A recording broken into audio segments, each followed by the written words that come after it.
justamente o gancho que a gente vai pegar aqui para falar do tema principal da live, né, que movimentou os mercados aí durante essa semana, que foi o aumento aí para quase, né, estamos a 2 degraus aí do grau de investimento, né, na nossa nota de crédito. Então a Fitch elevou hoje a nota do Brasil para BB.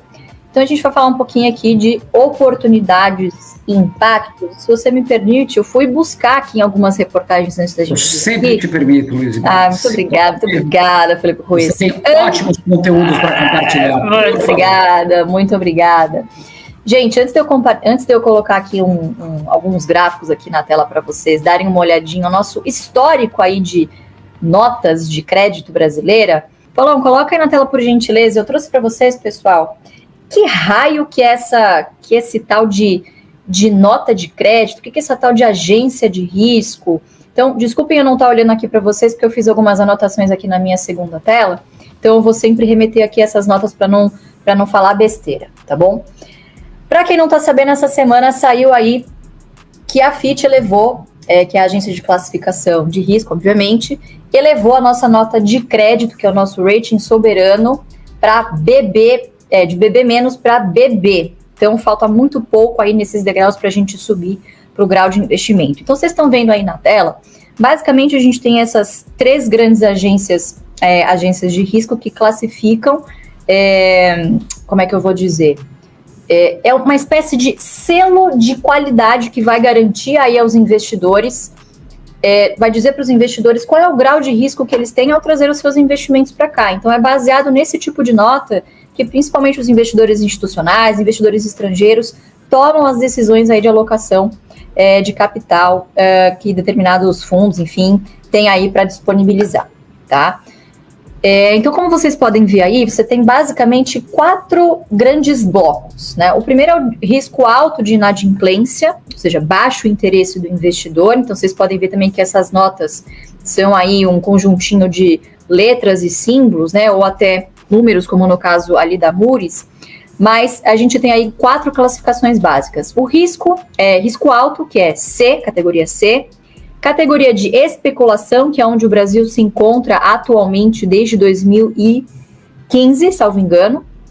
Você tem o grau de investimento, que a gente atingiu a primeira vez ali em 2008, já vamos falar sobre isso. E o grau de investimento com qualidade alta e baixo risco, tá?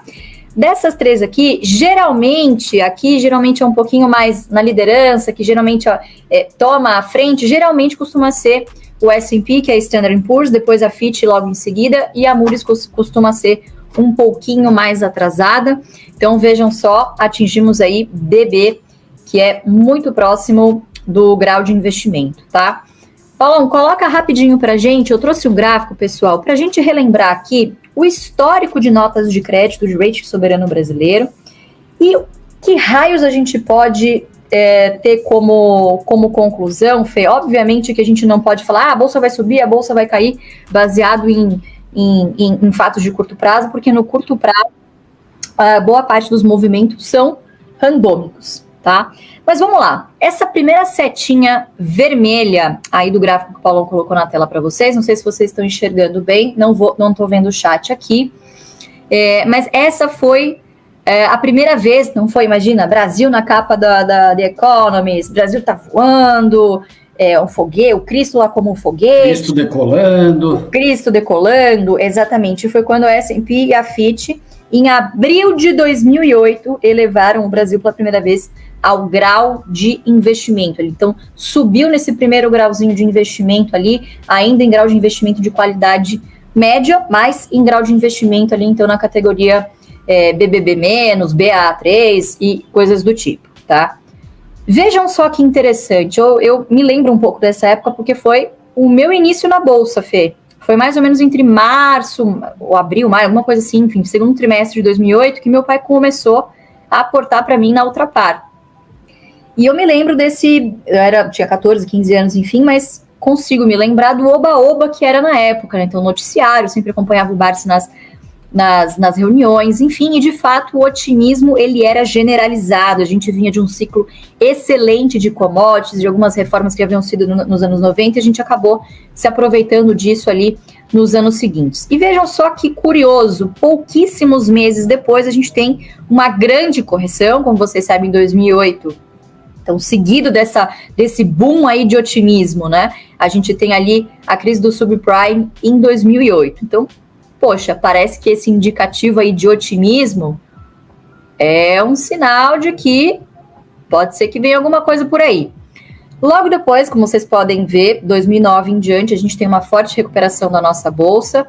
2010 ele tem a fase da marolinha, então passamos muito bem, tivemos eleição também, que como vocês podem ver ali no curto prazo deu uma boa oscilada, mas enfim, foram anos que acabaram sendo positivos, o net foi positivo para a Bolsa no Brasil, e a segunda setinha vermelha que vocês enxergam aí, novembro de 2011, foi quando a S&P elevou mais um degrau do Brasil no grau de investimento. Então esse foi o pico, esse foi o máximo que o Brasil atingiu ali, e pasmem, nessa época, nesse relatório que eu acabei encontrando aqui numa notícia, eles elogiavam o governo Dilma pelos seus compromissos em atingir as metas fiscais. Isso foi em 2011, foi em 2011 que nós atingimos o pico da nossa nota de rating. E veja que curioso o que acontece depois. Você tem ali um suspiro do defunto em 2012, e do meio de 2012 em diante, é só ladeira abaixo. Mas não é uma ladeira abaixo assim. Foi uma queda, né, Fê? Não sei se, com certeza você se lembra dessa época. Lenta e dolorosa, porque ia caindo em escadinha e você não conseguia ver uma luz no fim do túnel. Então, em 2012, começam aquela série de cagadas que a Dilma fez, por exemplo, no setor elétrico. 2011 já tinha sido um ano muito ruim para as commodities. A gente tem que lembrar que houve um contágio muito grande dos mercados internacionais, fim daquele grande ciclo de commodities. Então, aquela coisa da marolinha começou a se delinear como um grande caos, tá? E aí a gente foi caindo em escadinha, o que nos leva à terceira setinha vermelha. Vejam só que curioso, em setembro de 2015, o Brasil é rebaixado, perde o grau de investimento e volta para o grau especulativo. E logo depois a gente tem ali, em meados de março, abril de 2016, uma das mínimas históricas mais baixas aí do nosso índice. Vejam só que curioso, quando tá todo mundo pessimista, vai acabar, meu Deus, o Brasil não tem jeito, Lava Jato, um monte de escândalo de corrupção, ano após ano você não vê luz no fim do túnel, depois impeachment em 2015, então caos. Caos, 14, 15, 16 foi caos, essa era a palavra que definiu o Brasil. E vejam só o que acontece logo depois que o Brasil é rebaixado do seu grau de investimento. Sobe igual foguete, né? Então, quais conclusões que a gente pode tirar daqui, pessoal, sem querer ser a Maria futurista, ou coisa do tipo, mas vejam só que interessante. Todas as vezes que o Brasil teve a sua nota, o seu grau elevado, isso foi mais um indicador, mais um indício de que o otimismo estava nas alturas. Quando o otimismo está nas alturas, nós aqui do AGF costumamos, né, bons aprendizes do nosso bom velhinho Barça, do nosso bom velhinho Buffett como somos, a gente gosta de compor ao som dos canhões, não ao som das trompetas angelicais, né? Anjos passeando, nossa, todo mundo muito otimista. E esse é um pouco do sentimento que eu tô começando a sentir. Por que eu digo começando? Eu acho que agora as empresas estão chegando no nível bom de precificação, e eu acho que daqui em diante começam a chegar os atrasados para a festa. Então, todos aqueles fundos que estavam com caixa pra caramba no final do ano, pessimismo, não, a guerra na Europa, e tem recessão nos Estados Unidos, energia vai faltar lá na Europa, não sei o quê, esse pessoal começa a entrar na festa agora, porque começa a ficar difícil de você bater o benchmark, então o pessoal começa a vir para a Bolsa, e é aí que começa a loucura. Então, minha visão particular, não sou dona, não sei o que vai acontecer no futuro, mas eu acho que essa festa, a gente está no meio dessa festa, ainda tem alguns atrasados para entrar, e daqui a pouco, se começar a cair a taxa de juros, aí você tem aquele pessoal da Selic lá que vai começar a sair das taxas pré-fixadas e já começar a olhar para a Bolsa assim, caramba, a taxa de juros está caindo, você tem algumas elétricas aí, alguns bancos pagando bons dividendos, hein? Eu acho que eu vou brigar para esse negócio de Bolsa aí. E começam a vir os atrasados para a festa. Então, eu acho que a gente está vendo aí um dos primeiros indícios de que eu, particularmente, não sei, mas, Fê, não sei você também, se você quiser complementar aí rapidinho para a gente encerrar lá para a GF+, eu, particularmente, acho que esse é um dos indícios aí de que o Oba-Oba, não sei se está chegando no seu pico, mas tudo indica que, sei lá, eu, particularmente, prefiro, não digo deixar de aportar, mas ser um pouquinho mais conservadora com o uso do meu caixa. O que você acha? Eu não sei nem por onde começar, Lu. Acho que é tanta coisa para falar que eu não sei nem por onde começar. Acho que é assim, tem uma frase que eu sempre lembro, que é: o Brasil ele não perde oportunidades de perder oportunidades, né? Então, a gente já viu vários momentos da história em que ou as coisas estavam melhorando ou o mundo passava a ter uma percepção de que as coisas estavam melhorando. E em nenhuma das duas situações o Brasil conseguiu se aproveitar disso para, de fato, melhorar, né? Para a gente sentir a economia real mudando, os fundamentos, todos os pilares das empresas, da economia, etc., melhorando. Então, isso para mim, sinceramente, não diz praticamente nada, essa elevação do rating do Brasil. Até porque, caso vocês não se lembram, acho que muita gente aqui é até um pouco mais nova para se lembrar, mas agência de rating, pessoal, na minha visão, não tem credibilidade nenhuma. Zero. Todas essas agências que estão elevando a nota do Brasil são as mesmas que davam AAA para todos aquelas instituições financeiras, para todas aquelas empresas ligadas ao real estate nos Estados Unidos pré-2018. Então, quando a crise eclodiu lá do subprime, muitas instituições estavam com AAA, muitos papéis, inclusive, podres, e aquilo lá, então, mostrou que a credibilidade das agências é nula ou abaixo de zero. Então, para mim, sinceramente, um arranhão daquela magnitude é difícil de se consertar. É importante lembrar que o Brasil ainda está no grau de especulação, né? A gente está falando que melhorou e tal, mas ainda é um grau especulativo. Isso significa que muitos fundos que têm mandato para investir só em países com investment grade ainda não podem colocar nem o pé aqui no Brasil, porque está fora do mandato deles.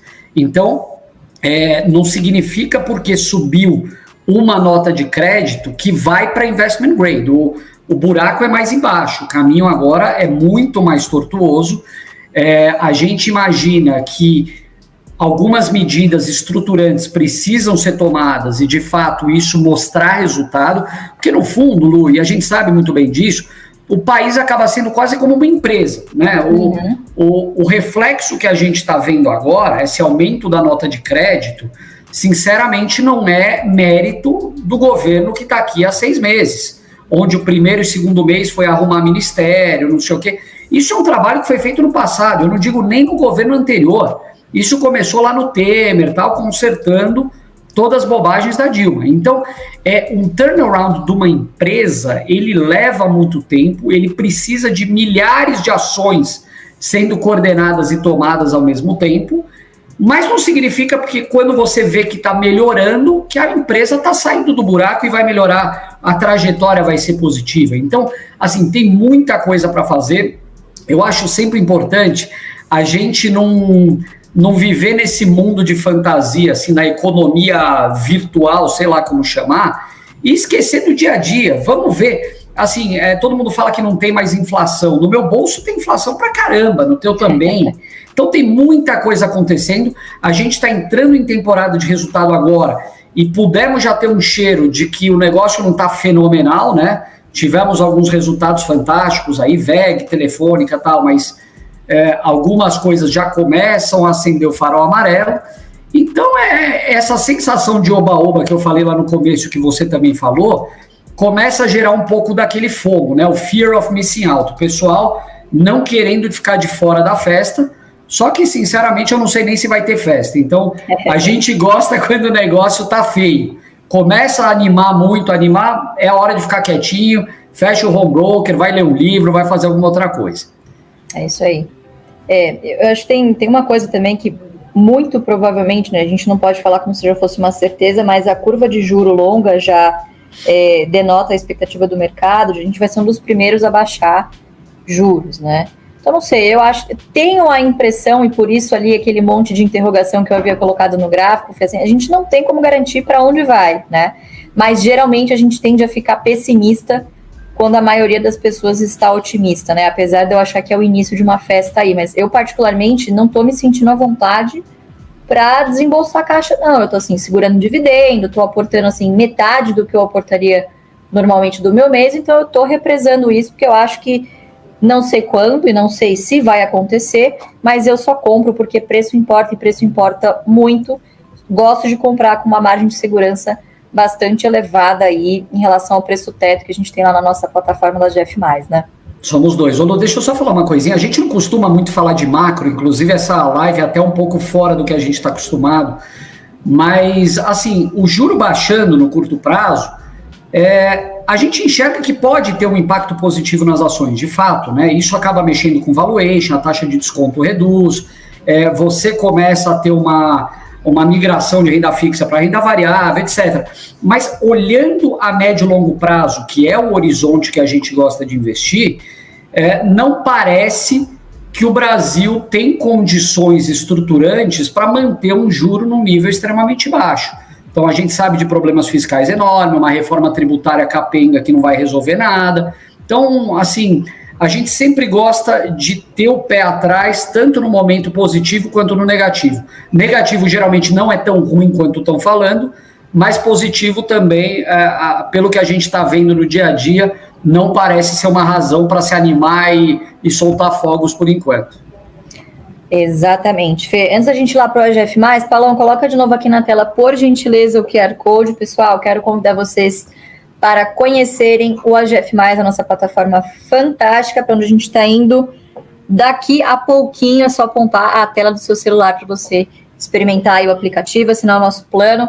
Tá sensacional, conheçam o aplicativo. Fê, considerações finais antes da gente ir lá pro AGF+.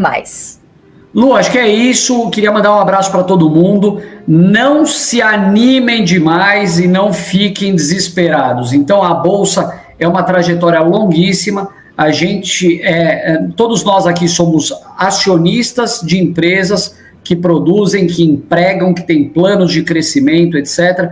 Então, ficar acompanhando o home broker para tomar decisão é a pior coisa que você vai fazer.